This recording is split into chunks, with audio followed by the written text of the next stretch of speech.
संतोष की रिपोर्ट में आप सबों का स्वागत है। और आज हम संतोष की रिपोर्ट में बात नीतीश कुमार के तबीयत की करने जा रहे हैं, या यूँ कहे नीतीश कुमार जिस मानसिक हालात से गुजर रहे हैं उस हालात पर हम चर्चा करने जा रहे हैं।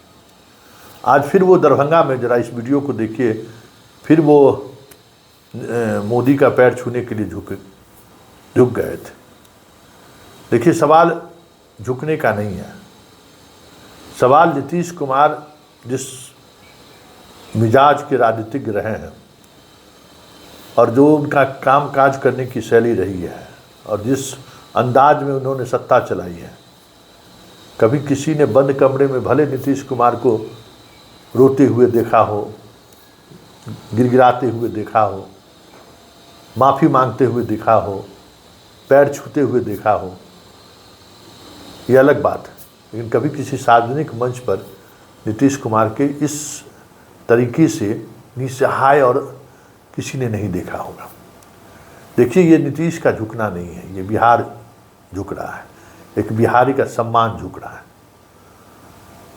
भले नीतीश के इस झुकने को लेकर कई लोग अट्ठास लगा रहे होंगे, अट्ठास लगा भी रहे हैं। उनके लिए सत्ता में बने रहने के लिए नीतीश जैसा मुखौटा की जरूरत है कि 2025 का चुनाव किसी तरीके से इनके नेतृत्व में लड़के सत्ता में आ जाए, फिर हिसाब चुकता कर लिया जाएगा। ये सत्ता में बैठे हुए गिद्ध प्रवृत्ति के जो लोग हैं वो ये सोच रहे हैं।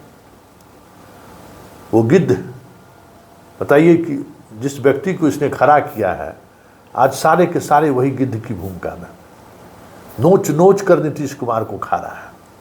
नीतीश कुमार के ने इस प्रदेश को जो कुछ भी दिया हो, जो कुछ नहीं भी दिया हो, लेकिन उस व्यक्ति ने जिस ठसक के साथ सत्ता पर काबिज रहा और आज जिस तरीके से वो झुककर निसहाय, जैसे लग ही नहीं रहा कि वो नीतीश है, जिस नीतीश के बारे में हम लोग चर्चा करते थे, जिस नीतीश को हम लोगों ने देखा था, लगता ही नहीं है।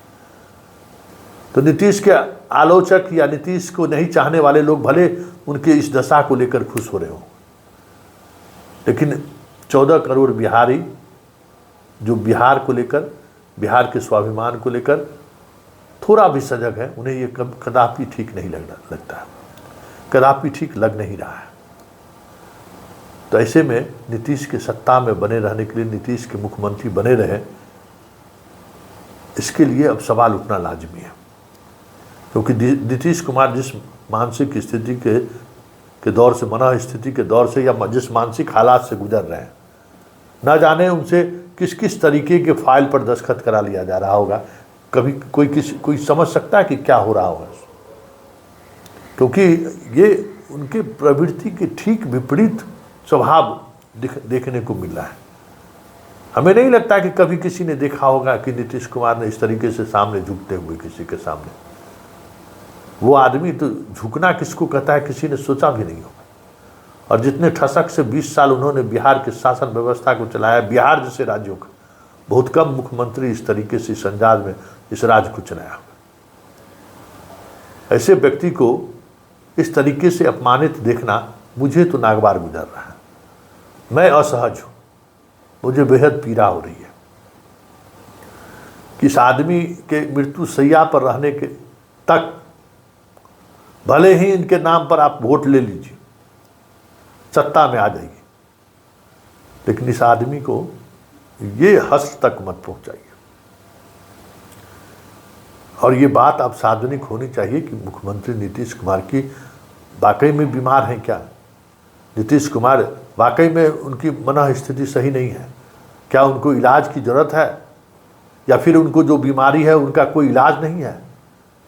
ये पब्लिक डोमेन में चीज़ें आनी चाहिए। जनता के चुने हुए वो शासक हैं, जनता ने अपने वोट से उनको मुख्यमंत्री बनाया है, वो जनता का प्रतिनिधित्व कर रहे हैं। और जनता को पता ही नहीं है कि मेरा मुख्यमंत्री को किस तरीके से कि इलाज की ज़रूरत है, कहाँ बेहतर इलाज हो सकता है, कौन सी बीमारी हो गई है इनको, ये क्यों छुपाया जा रहा है?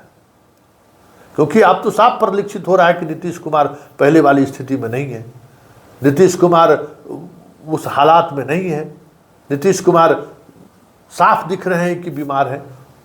उनका बॉडी लैंग्वेज, उनके चलने का ढंग, उनके बातचीत करने का तरीका, सब कुछ बदला बदला सा दिख रहा है।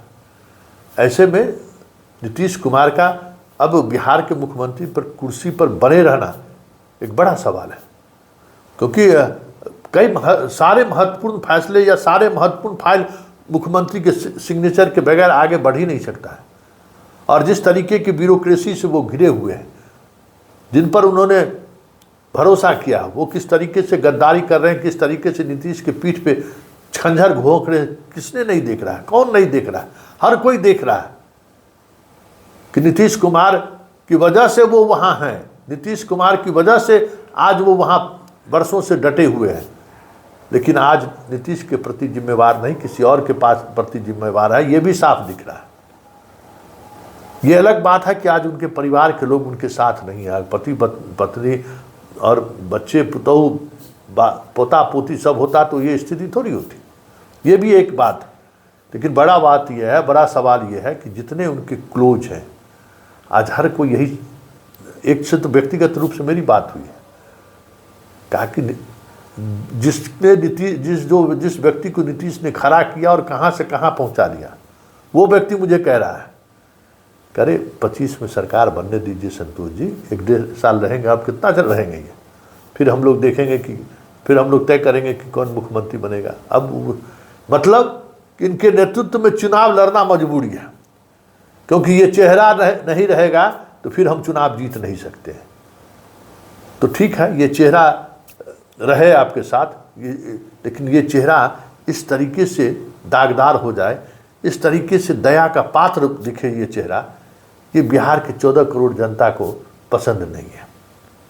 कुछ भी हो, नीतीश के विरोधी हो, समर्थक हो, नीतीश के नहीं चाहने वाले लोगों, घृणा करने वाले लोग, कुछ भी हो, लेकिन नीतीश इस स्थिति में जिस तरीके से वो बार बार झुक रहे हैं, किसी के सामने किसी का पैर छूने बढ़ जाते हैं, ये बिहार के 14 करोड़ जनता का अपमान है, ये सिर्फ नीतीश का अपमान नहीं है। ऐसे में नीतीश मुख्यमंत्री की कुर्सी पर रहें, ये ठीक है, विधायक दल नेता चुनता है, जनता उसमें कहीं भी नहीं है, लेकिन जनता का जनभावना तो है।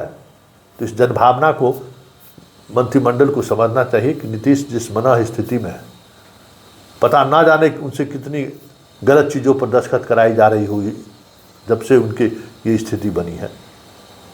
ऐसे में एक बात सामने आनी चाहिए कि आखिर नीतीश कुमार को हुआ क्या है। क्या नीतीश कुमार को किसी साजिश के शिकार तो नहीं हो रहे हैं? नीतीश कुमार की घेराबंदी तो नहीं की जा रही है? नीतीश कुमार उसमें कहीं असहज तो नहीं है? कई तरह के सवाल खड़े हो रहे हैं, और उन तमाम सवालों के पीछे सबसे बड़ी बात यह है कि 2025 के चुनाव को लेकर जिस तरीके से नीतीश कुमार के बगैर चुनाव लड़ने की स्थिति में बीजेपी या एनडीए गठबंधन नहीं है, इसका ये मतलब थोड़ी है कि आप एक ऐसे व्यक्ति का सब कुछ दांव पर लगा दें जिन्होंने बिहार के लिए कुछ तो किया ही है। अगर आप कहें कुछ ना किया हो तो कुछ तो किया है उस आदमी ने। बिहार की बहुत सारी चीज़ें को उन्होंने बदली, तो जरूर आलोचनाएं होगी, कई मुद्दों पर वो विफल रहे हैं, लेकिन कई मुद्दों पर उन्होंने एक ऐसी लकीर खींची है जिस लकीर को मिटाना 10 को लगेगा। तो ऐसे में क्यों नीतीश को अपमानित करने पर लगे हैं लोग? भाई प्लीज़ बख्श दीजिए हमारे नीतीश को।